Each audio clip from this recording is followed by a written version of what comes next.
Good evening to each and every one of you.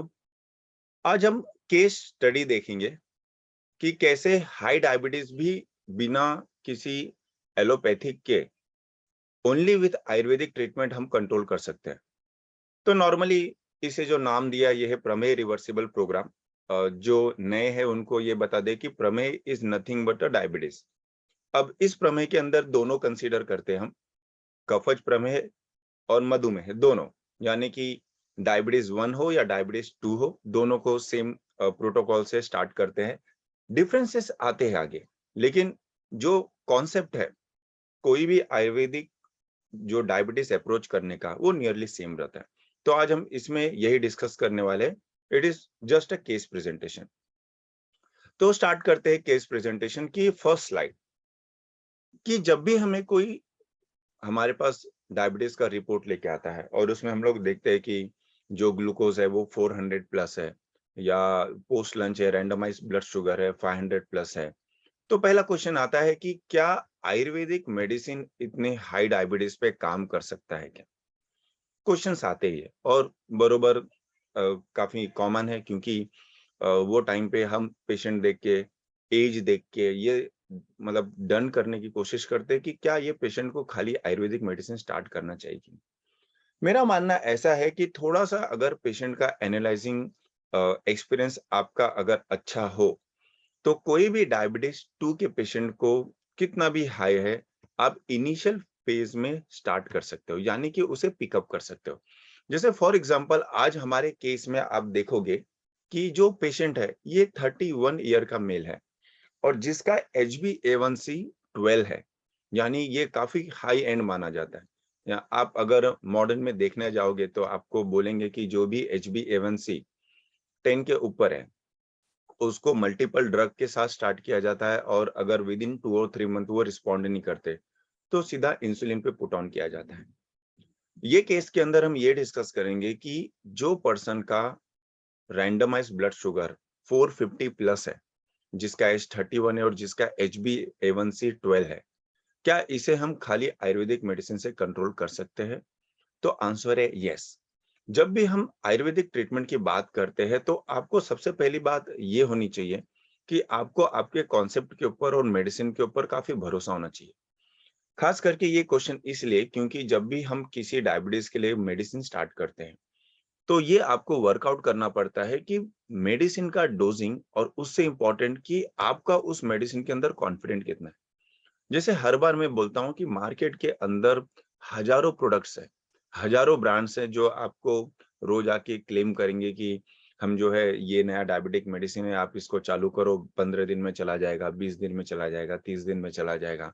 कभी कोई काम करता है, कोई नहीं काम करता है, और आप देखोगे कि एक्सपीरियंस में हमने अपने साथ ऐसा देखा है कि हमें किसी भी मेडिसिन के ऊपर बहुत अच्छा कॉन्फिडेंट नहीं आ पाता है। तो रीजन यही है कि एक पहली बात आपको डोजिंग पता होनी चाहिए, और दूसरा मोस्ट इम्पोर्टेंट कि इसे अप्रोच कैसे करना चाहिए। तो आज हम यही केस देखेंगे कि जो पेशेंट डायग्नोज हुआ था ऑन 7 अप्रैल 2022, क्योंकि लेटेस्ट केस है मेरे पास, और इसका HbA1c को हमने कैसे अप्रोच किया, कैसे उसके कॉज को फाइंड आउट किया और कैसे उसको ट्रीट किया। तो स्टार्ट करते हैं। तो सबसे फर्स्ट कि केस प्रेजेंटेशन में जो हमारा पेशेंट है इसका एज जो है 31 है, वेरी एक्टिव स्विमर है, और जिसका बॉडी मास इंडेक्स 25.3 है, यानी कि एवरेज, ना ज्यादा ना कम। जब भी हम डायबिटिक पेशेंट को देखते हैं, BMI कैलकुलेट करना बहुत इंपॉर्टेंट है, क्योंकि हाइट और वेट यानी कि BMI से ही हमें ये पता चलता है बेसिकली कि आपका मेडिसिन कितना कवच प्रमेय की तरफ रुक्ष होगा, कितना विथ स्नेह होगा, और कितना देर के बाद आपको उसको जो स्नेहित करना है। आप किसी भी पंच मतलब डायबिटिक पेशेंट को लंबे समय तक कटु तिक्त कटु रसायन ड्रग नहीं दे सकते। रीजन यही है कि जब भी आप कटु तिक्त कषाय रस देने जाते हैं तो आपको समझना पड़ता है कि प्रमेही जो पेशेंट है इसका शरीर के अंदर किसी भी धातु में अग्नि नहीं होता, इसलिए ये अपने स्नेह नहीं बना पाते। आपको कभी भी कोई भी ट्रीटमेंट स्टार्ट करने के पहले ये आपको ये देखना पड़ता है कि आप कितने लंबे तक कटु तिक्त कषाय रस यानी दीपन पाचन दे सकते हो। तो ये हम लोग आगे डिस्कस करेंगे ये केस में। और पेशेंट का जो प्रेजेंटेशन था, यानी कि पेशेंट को जर्नलाइज वीकनेस थी, बहुत बॉडी एक था, बहुत वीकनेस फील हो रहा था। इसमें कोई जो बहुमूत्रता या पॉलीफेजिया, बहुत खाना या इच्छा होना, ऐसा कोई अलग सिम्टम नहीं मिला, ओनली वीकनेस। और रैंडमाइज्ड ब्लड शुगर में इन्हें अचानक ऐसा मिला कि उनका शुगर जो है 475 है। तो हमारे पास जब ओपिनियन के लिए आए कि आयुर्वेदिक स्टार्ट करना है कि मॉडर्न, तो मैंने सबसे पहले HbA1c निकाला और HbA1c डॉट 12 आया। अब इस पे ये डिसीजन लेना था, क्या पेशेंट ये 12 HbA1c का इतना है जिसका रैंडम ब्लड शुगर 450 है, हम इसका आयुर्वेदिक मेडिसिन स्टार्ट कर सकते हैं? तो ऑफ कोर्स यस। जैसे मैंने वही बताया कि मेरा ऐसा मानना है कि ऐसे पेशेंट जब भी आपके पास आते हैं, एटलीस्ट आप अपने आप को 1 से 1.5 महीना टाइम दे सकते हो कि विदाउट मॉडर्न मेडिसिन क्या आपके मेडिसिन से आयुर्वेदिक मेडिसिन से केसेस या उसके ब्लड शुगर कम हो सकते हैं, जिसे हम जो हर 5 दिन पे मॉनिटर करते रहते हैं। तो अगर आपका 1.5 मंथ के अंदर आपने शुगर अच्छा खासा कंट्रोल कर लिया, then yes, you can go on with your ayurvedic treatment. ये सबसे इंपॉर्टेंट बात है कि ये मेरा पर्सनल एक्सपीरियंस है कि आपके मेडिसिन में अगर दम है, आपके कॉन्सेप्ट एकदम परफेक्ट है, तो आप किसी भी मतलब डायबिटिक पेशेंट का डायबिटीज जो है एटलीस्ट 1.5 मंथ के अंदर कुछ ना कुछ कंट्रोल आप कर लोगे। एटलीस्ट 30 to 40 परसेंटाइल बेसलाइन जो है आपको इंप्रूवमेंट मिलेगा। अगर इंप्रूवमेंट मिल रहा है तो यस, दैट मीन्स कि आप एकदम प्रॉपर पाथ पे हो। तो जो कफज प्रमेही था मेरे पेशेंट के अंदर, जो बहुत प्रोमिनेंट कॉज मिला, यानी कि आप जब भी प्रमेही पेशेंट की मैं बात करता हूँ, तो मैं आगे भी बात करूंगा कि हेतु के ऊपर अगर आपने वर्कआउट नहीं किया, तो आपके मेडिसिन काफी वीक पड़ जाते हैं। तो इसलिए पहली बात तो मेडिसिन का मात्रा काफ़ी हाई चाहिए होता है, और दूसरा मोस्ट इम्पोर्टेंट कि जिस शरीर के अंदर पूरे बहुद्रव श्लेष्मा बढ़ा है, जो हम हमेशा जो प्रमेह की संप्राप्ति में देखते हैं कि ये बहुद्रव श्लेष्मा इसलिए शरीर में बढ़ा रहता है क्योंकि किसी भी धातु के पास अग्नि नहीं होती है। ना कोष्ठ के पास प्रॉपर अग्नि होती है, ना शाखा के पास अग्नि होती है। तो यही इंपॉर्टेंट है कि आपके डायबिटिक पेशेंट के अंदर जब आप प्रोग्राम स्टार्ट करते हो या उसको प्लानिंग स्टार्ट करते हो कि हमें आयुर्वेदिक मेडिसिन स्टार्ट करनी है, तो मोस्ट इम्पोर्टेंट है कि उसके हेतु को फाइंड करो कि जो उसके अंदर सबसे ज्यादा इंपॉर्टेंट है, और उसको निकालने की कोशिश करो। जैसे फॉर एग्जांपल ये पेशेंट का बीएमआई 25 है, एब्सोल्युटली फाइन, यंग है, 31 ईयर एज, वेट भी कंट्रोल, सब कंट्रोल। लेकिन दो हेतु जो सबसे ज्यादा प्रोमिनेंट इसमें मिला वो है अति मधुर रस सेवन, यानी मॉर्निंग से इवनिंग तक पूरे के पूरे डाइट के अंदर बहुत ही हाई जो है रिफाइंड शुगर्स, और काफी मॉर्निंग में जो है काफी स्टार्ट ही उसका जो है फरसान वगैरह से, बिस्किट्स वगैरह से सब स्टार्ट करते हैं। और नाइट टाइम का जो फूड है वो नियरली अराउंड 4 मतलब 11:30 या 11-12 के पास मिलता है। बहुत सारे लोग ये नहीं मानते कि रात्रि समय यानी कि एकदम लेट नाइट फूड जो है या लेट नाइट डिनर जो है ये आपको कुछ इफेक्ट नहीं करेगा। लेकिन आपको फिर से बता दूं कि आपका डायबिटिक पेशेंट जितना लेट नाइट डिनर करता है, उतना उसका पेरिफेरल रेजिस्टेंस यानी इंसुलिन रेजिस्टेंस बढ़ता जाता है। तो रीजन यही है क्योंकि जितने रात्रि को आहार किया गया है उतना ही जो है धातु अग्नि बहुत ही मंद होती है, और ऐसे समय पे आहार आपका हमेशा डायबिटिक बढ़ाएगा। खास करके उसका डायबिटीज जो बोलता है कि यानी कि आप जब आयुर्वेदिक मेडिसिन स्टार्ट करते हो और आपका पेशेंट आके कंप्लेन करता है कि डॉक्टर साहब मैं आपका आयुर्वेदिक मेडिसिन ले रहा हूँ, लेकिन सुबह जब उठता हूँ तो जो शुगर मेरी है जो काफी हाई होती है। तो रीज़न यही है कि आपके आपके रिवर्सिबल प्रोग्राम के अंदर या हेतु के अंदर ये सबसे इम्पोर्टेंट है कि जब भी रात्रि का समय हो जाए, यानी कि इवनिंग के 6:30 या 7 के बाद जितना पेशेंट लेट नाइट आहार करता है, उतना वो प्री डायबिटिक की तरफ मुड़ता जाता है। और खास करके जो सेडेंटरी लाइफ़स्टाइल है, यानी कि मेरा ये जो पेशेंट है, ये जो है टेक्निकल डिपार्टमेंट है, जो खाली एक तरह से बैठ के पूरा का पूरा 12 टू 13 आवर्स सिटिंग जॉब करता है। तो आप समझिए कि सिटिंग जॉब करने वाला पर्सन जो डेली एक्टिविटी करता है, उसके अंदर भी थोड़ा भी अगर डगमगा जाए, यानी कि आहार ऊपर-नीचे हो जाए, तो भी डायबिटीज़ इतना बढ़ सकता है।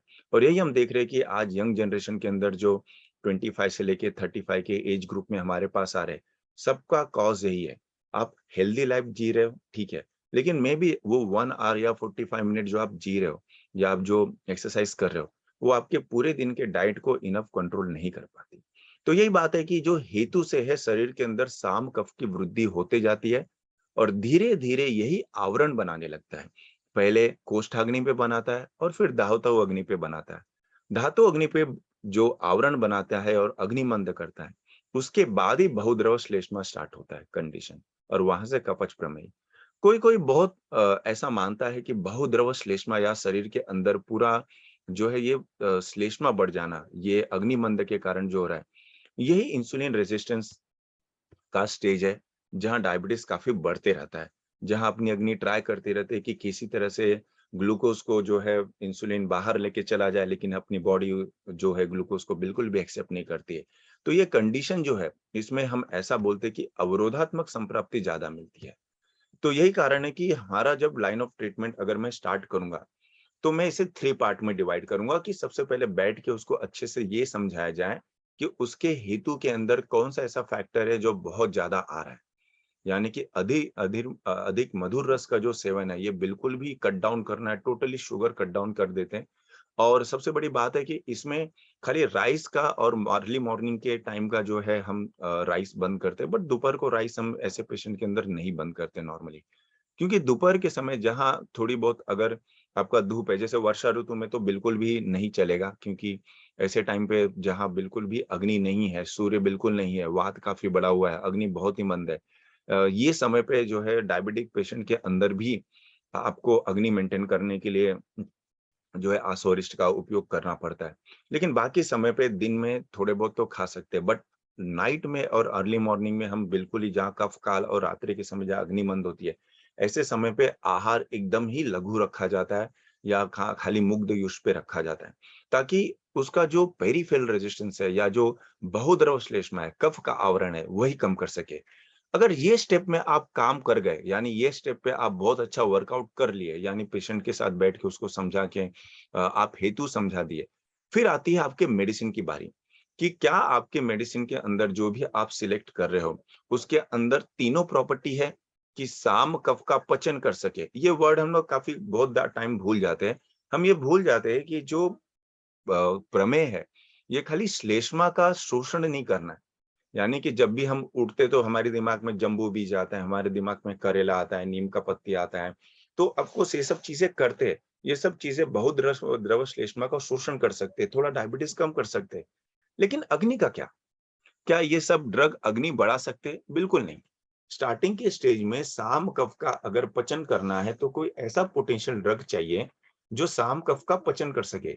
यानी कि लॉन्ग रेंज में या लॉन्ग टाइम पे अगर आपको एकदम दूरदृष्टि रखनी है कि आपका डायबिटिक पेशेंट को फिर से जो है डायबिटीज जल्दी ना हो, तो ऐसे समय पे आपका ड्रग साम कफ पचन करने वाला होना चाहिए, अग्निमांद को दूर करने वाला होना चाहिए और बहुद्रव श्लेष्मा शोषण करने वाला होना चाहिए। तो आप हमेशा याद रखिए कि कितने अमाउंट में आपको कषाय रस को रखना है और कितने अमाउंट में आपको अग्नि दीपक ड्रग रखना है, दोनों में आपको बैलेंस करना पड़ता है। क्योंकि हम देखते हैं कि कषाय रस का अति सेवन से भी बहुद्रव श्लेष्मा भी जो है डायबिटीज तो कम होता है, पर साथ ही साथ धीरे-धीरे ना उसकी अग्नि तो मंद होती है, क्योंकि आधे से ज्यादा कषाय रस वाले जो है शीत गुणात्मक होते हैं। और मोस्ट इम्पोर्टेंट कि जब ये लॉन्ग टाइम पे दो, तो ये भी शरीर के अंदर रुक्षत्व उत्पन्न करते हैं, क्योंकि हम चूर्ण फॉर्म पे यूज करते हैं। इसलिए ये चीज को ध्यान देना पड़ता है कि बहुद्रव श्लेष्मा को शोषण करने के लिए जब आप ट्रीटमेंट चालू करते हो, डायबिटीज के लिए करते हैं, तो आपको कितना लॉन्ग रेंज में देना है, ये आपको समझना है। लेकिन साम कफ का पचन करना, ये कॉन्सेप्ट के ऊपर ध्यान देना है।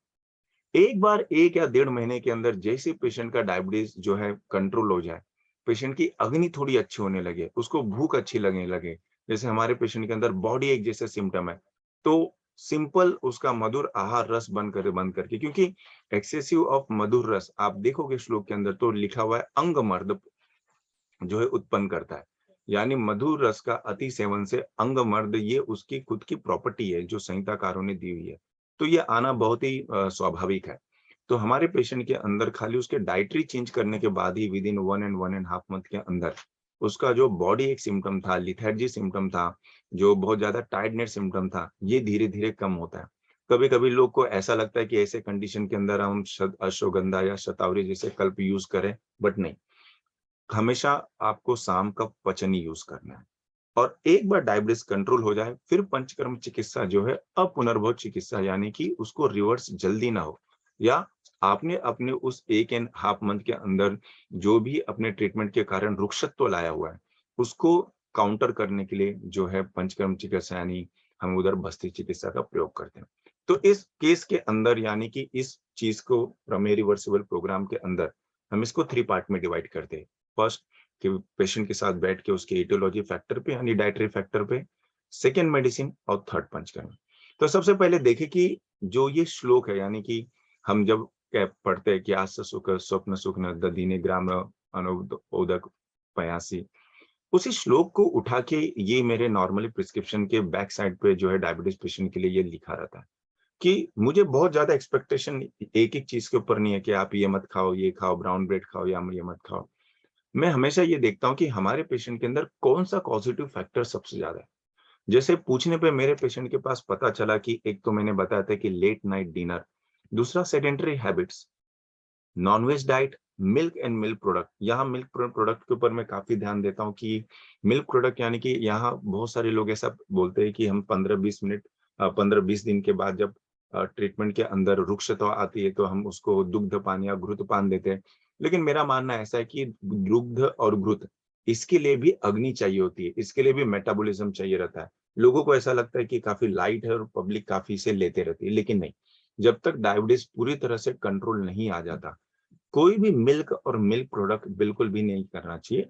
बिकॉज इसको देने के बाद तुरंत बहुद्रव श्लेष्मा फिर बढ़ने लगते हैं, फिर शरीर की धातु अग्नि थोड़ी मंद पड़ने लगती है। यानी ऑल इन ऑल फिर से जो है इंसुलिन रेजिस्टेंस के केसेस आने लगते हैं, कंडीशन बढ़ने लगते हैं। तो इसलिए ये चीज पे ध्यान देना चाहिए कि मिल्क और मिल्क प्रोडक्ट भी आप 1.5 या 2 मंथ के लिए बिल्कुल अवॉइड कर सकते हैं। अब इसमें जब लाइन ऑफ ट्रीटमेंट जो हमने इसके अंदर स्टार्ट किया तो ये एकदम सिंपल कॉन्सेप्ट है कि ये खाली 3 ही चीज था। तीनों चीज के ऊपर ध्यान देना बहुत इंपॉर्टेंट है कि पहला इसमें अगर कोई इंपॉर्टेंट फैक्टर है जो आपको एक तरह से मैं बोलूंगा कि मे बी आपके लिए नया हो और बहुत इंटरेस्टिंग है, वो है लक्ष्मी नारायण रस। अब बात ऐसा है कि लक्ष्मी नारायण रस का आप रोगाधिकार देखोगे तो आपको ऐसा लगेगा अरे ये तो ज्वर रोगाधिकार वाला ड्रग है, या ज्वर रोगाधिकार ड्रग का इस डायबिटीज के अंदर रोल क्या है। लेकिन जैसे हमने बताया कि बहुद्रव श्लेष्मा यानी कि पूरी शरीर एकदम चीकट जैसी है, पूरी एकदम जैसे वर्षा ऋतु में हम कहते हैं कि कीचड़, कि शरीर जो है मतलब जैसे वर्षा ऋतु में आप देखो कि धूप नहीं है तो कहीं भी पानी गिर गया या कपड़े गीले हो गए तो उसको सुखाने में टाइम लगता है। ऐसे ही प्रमेही पेशेंट या डायबिटिक पेशेंट का जो शरीर है ये एकदम कीचड़ के समान है कि कहीं भी अग्नि नहीं है, किसी भी जगह नहीं है। तो ऐसे में जो सबसे तीव्र अग्निवर्धक होता हो, साम कफ का पचन करता हो और बहुद्रव श्लेष्मा का शोषण करता हो, ऐसे ज्वर रोगाधिकार के ड्रग चाहिए जो थोड़े से तीक्ष्ण हो, काम करने में फास्ट एक्टिंग हो। उसमें लक्ष्मी नारायण रस आती है। लक्ष्मी नारायण रस के अब अगर आप कंटेंट देखो, आप अपने हिसाब से देखो, तो उसमें 3 पार्ट में मैं डिवाइड करूंगा कि एक आमाशयगत आम को जो है पचन करता है, कफ को कम करता है यानी कफ हरण करता है, श्रोतावरोध नाशक है और मोस्ट इंपॉर्टेंट इसके अंदर जो दंती है, ये एक तरह से जो द्रवता लिए हुए दोष है उसका भी शरीर के बाहर से विरेचन करने का कोशिश करता है।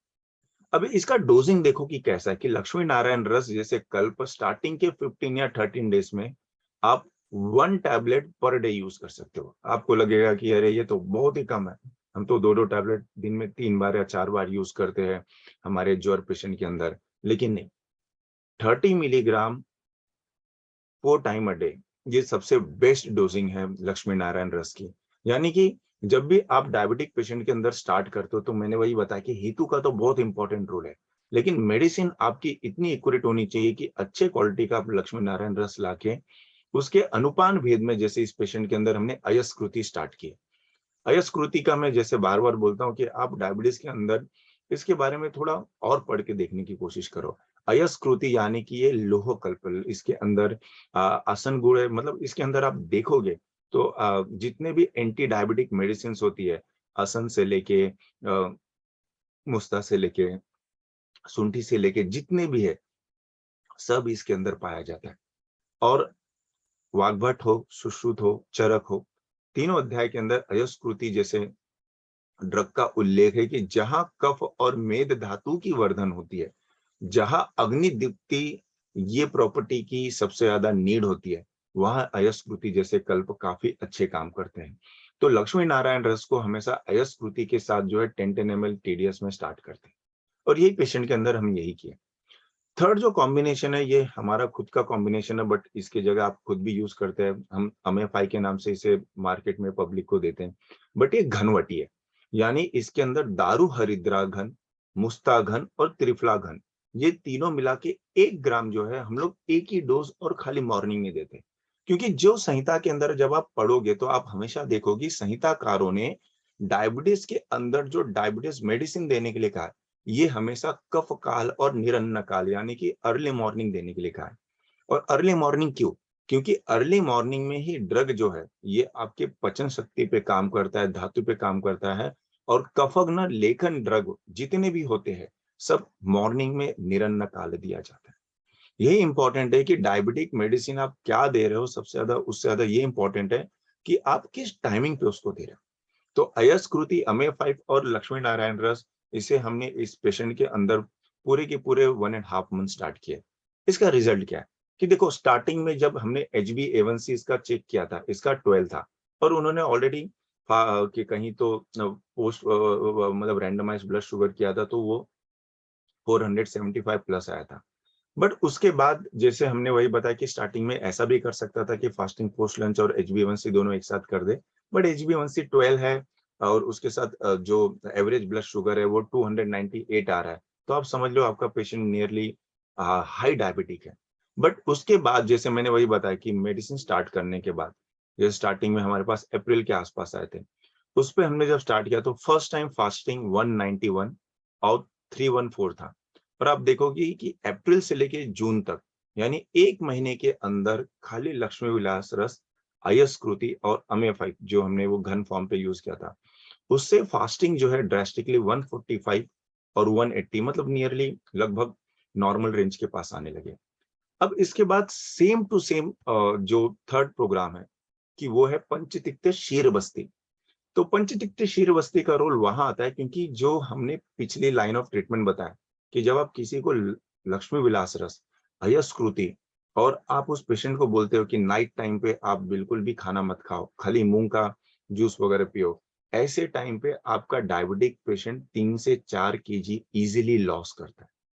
यानी कि जब हम डाइट बताते हैं तो लोग थोड़ा डरते हैं कि अरे हम रात को बिल्कुल नहीं खाएंगे, शुगर हाई है, और अगर हमारा शुगर कम होने लगा, कुछ प्रॉब्लम हुआ आपके डायबिटीज से, ये सब काफी क्वेश्चंस रहते हैं। लेकिन मेरा ऐसा मानना है कि मूंग मुदगयूश बेड टाइम लेने में कोई भी हरगे मतलब परहेज नहीं है या परेशानी नहीं है।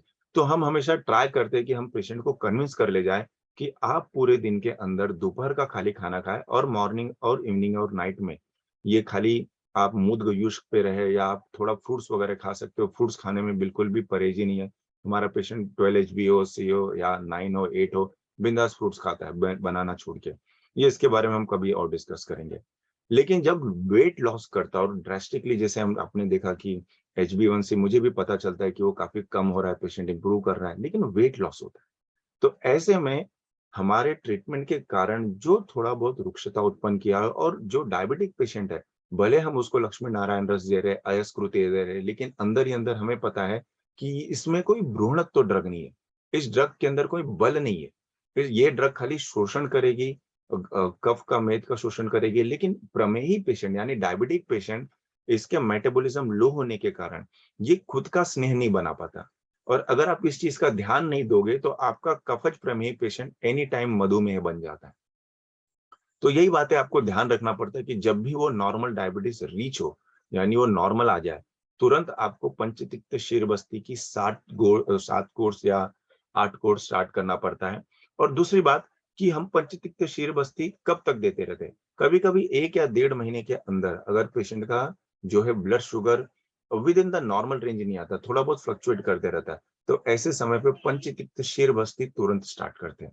मैं हर बार पहले भी बताऊं कि पंचतिक्त क्षीरबस्ती diabetic type 1, insulin dependent diabetes और अनकंट्रोल डायबिटीज में थोड़ा सा साम पाचन करके आप बिंदा स्टार्ट कर सकते हो।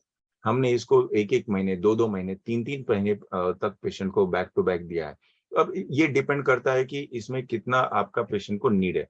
जैसे फॉर एग्जांपल इस करंट पेशेंट के अंदर हमने अभी तक इसे दिया नहीं है, लेकिन सिंस पेशेंट ने 3 to 3.5 kg लॉस किया हुआ है, तो अब हम प्लान बनाने वाले हैं कि अब उसे पंचतीर्थ शीरबस्ती का 7 डेज का कोर्स दिया जाए।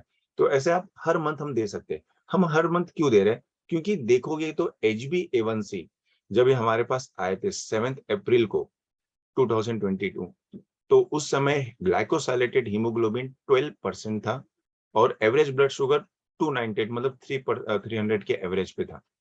और जब हमने इसे पूरा का पूरा खाली यानी कि इस पेशेंट के अंदर हमने पंचकर्म नहीं दिया, खाली इसका नाइट का जो फूड है पूरा का पूरा स्किप करके पेशेंट को 1 ग्राम Omega-5 और पेशेंट को अयस्कृति पे रखा और अप्रैल, मार्च में और मतलब अप्रैल, मार्च में फिर ये हमारे पास जब जुलाई के आसपास आए, तो वो टाइम पे आप देखोगे कि HbA1c 5.9 है, मतलब यानी काफ़ी कम है। ऑफ कोर्स इन्होंने हमारे पास ट्रीटमेंट जो है अप्रैल से स्टार्ट किया था। तो ऑल इन ऑल इसका मतलब क्या कि वो 1 एंड हाफ मंथ के इनिशियल फेज पे ही समझ गया था कि इसका जो एवरेज डायबिटीज है यानी फास्टिंग और पोस्ट लंच ये नियरली रैंडम ब्लड शुगर और एक और इम्पोर्टेंट पार्ट कि ऐसे पेशेंट खास करके जो रैंडमाइज ब्लड शुगर अचानक करते हैं और बोलते हैं कि मेरा हाई आया और आयुर्वेदिक मेडिसिन छोड़ के मॉडर्न के पास जाते हैं। इसका एक ही खाली इलाज है कि आप आयुर्वेदिक भले प्रैक्टिस करते हो लेकिन आपके पेशेंट जिसका ग्लाइकोसाइलेटेड हीमोग्लोबिन HbA1c 10 के ऊपर है, आपको फिर से उसको थोड़ा कन्विंस करना पड़ता है कि आप एसजीटी यानी जो शुगर मशीन है आपके पास रखिए। खाने के पहले, खाने के बाद जो है हमें हर 5 दिन, 6 दिन पे बताते रहिए और रैंडमाइज्ड ब्लड शुगर जब भी हमें डाउट लगे हम करते हैं। तो ऐसे क्या होता है कि इससे हमें ये पता चलता है कि हमारा पेशेंट XYZ मेडिसिन से रिस्पॉन्ड कर रहा है कि नहीं और कब आपको डिसीजन लेना है कि कितना जल्दी हम इसके ऊपर बस्ती पे जाएँ। तो बस्ती पे पंचतीर्थ शीर बस्ती और मुस्तादी यापन बस्ती दोनों चॉइस होता है बट मैं पंचतीर्थ शीर बस्ती के ऊपर ज्यादा कॉन्फिडेंट रहता हूँ। तो यही बात है कि अगर 1 एंड हाफ मंथ के अंदर आपका ब्लड शुगर भी जो है बहुत ज्यादा नीचे नहीं आए तो आप पंचतीर्थ शीर बस्ती को जो है डायरेक्टली गुरुची घनवटी के साथ और सेम ट्रीटमेंट के साथ कंटिन्यू कर सकते हैं। तो इस तरह से बिल्कुल भी 1 या 2 ट्रीटमेंट से आप देखोगे कि हमें कॉन्फिडेंट था कि ये पेशेंट हमारे मेडिसिन से रिस्पॉन्ड कर रहा है, अच्छा खासा कम कर रहा है और जो आप देखोगे कि ग्लाइकोसाइलेटेड हीमोग्लोबिन 12 है, ये with in 2 and half month के मेडिसिन से ये बिल्कुल ही 5.9 मतलब नियरली हाफ हो गया। तो ये बात हम कंफर्म कर सकते हैं और ये पूरे के पूरे ट्रीटमेंट में कहीं भी मॉडर्न मेडिसिन का यूज़ नहीं हुआ है। तो यही बात है कि आपको जब भी आयुर्वेदिक मेडिसिन आप स्टार्ट करते हो, तो हम देखते हैं कि बहुत सारे लोग 6-6, 7-7, 8-8 प्रिस्क्रिप्शन ये दो, वो दे दो, ये कर लो, ऐसे स्टार्ट करते हैं। लेकिन अगर प्रॉपर आप प्लानिंग के साथ इस तीनों पार्ट के ऊपर बहुत ही कॉन्फिडेंट रहोगे, तो मुझे ऐसा लगता है कि कितना भी हाई डायबिटीज हो, within 1 and half month 30 to 40 percentile वो कम आता है। यानी अगर वो फास्टिंग 500-400 है, तो कम से कम वो आपका 1 मंथ के मेडिसिन के अंदर 300 के आसपास या 300 के नीचे आना चाहिए। तो ये दर्शाता है कि आपका पेशेंट धीरे-धीरे इम्प्रूव कर सकता है। तो यानी कि आयुर्वेदिक प्रैक्टिस करते समय आप डायबिटिक पेशेंट खास करके लो और माइल्ड टू मॉडरेट तो हम एनी हाउ हैंडल कर लेते हैं। लेकिन हाई डायबिटीज के अंदर हमारी जो कॉन्फिडेंट है वो थोड़ा डगमगाती है। तो यही रीजन है कि थोड़ा वेट एंड वॉच रख के थोड़ा प्रोग्राम आपका जो भी आपका जो प्लानिंग है बहुत अच्छे से इम्प्लीमेंट करके आप एकदम सिंपल स्टेप पे भी जा सकते हैं। अब कई लोग का क्वेश्चन है कि अयस्कृति हमारे इधर मिलता नहीं। नहीं, ऐसा नहीं कि मिलता नहीं है। आप उसको ढूँढो, मिलेगा मार्केट में, ईज़िली अवेलेबल है, सस्ता है। यानी कि जितने भी आप मेडिसिन एक्सपेंड करते हो मतलब मार्केट के ऊपर जितना आप आयुर्वेदिक मेडिसिन आप खरीदते हो प्रोप्राइटरी, उससे तो काफ़ी सस्ते में अयस्कृति जैसे कल्प मिल जाते हैं। Omega-5 जैसे बताइए मेरा है बट एक घनवटी है।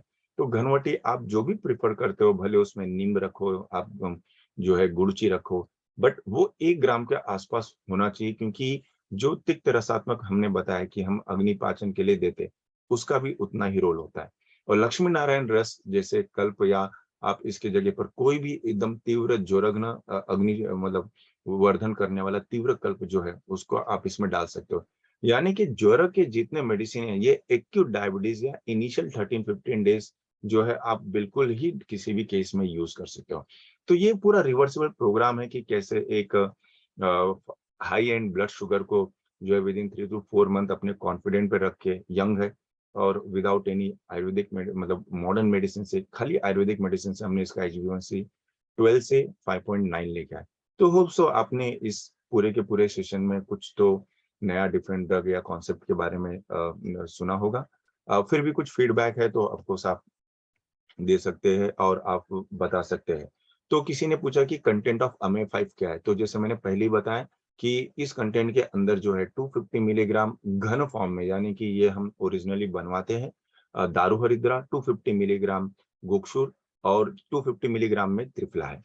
तो ये 4 कॉम्बिनेशन के साथ, क्योंकि 3 त्रिफला और 2 आपका एक मतलब यानी गुड़ची सॉरी आपका गोक्षुर और दारू हरिद्रा, इसलिए हम इसे अमे 5 कहते हैं, यानी कि 5 कंटेंट के कारण इसे अमे 5 कहा जाता है।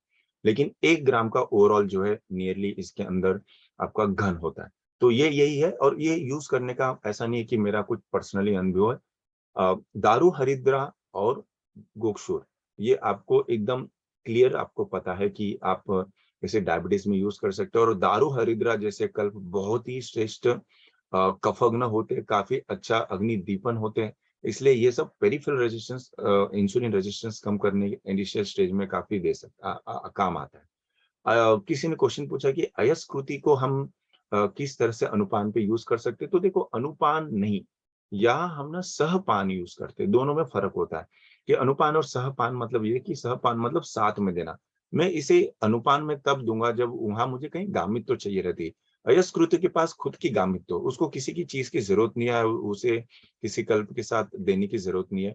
यहाँ जो अयस्कृति का आप देख रहे हो, तो अयस्कृति जो हम इसे अमे 5 के साथ मॉर्निंग में देते हैं, बट इसका कोई अनुपान जैसे नहीं देखते। सहपान यानी अमे 5 के साथ ही इसे जो है दिया जाता है।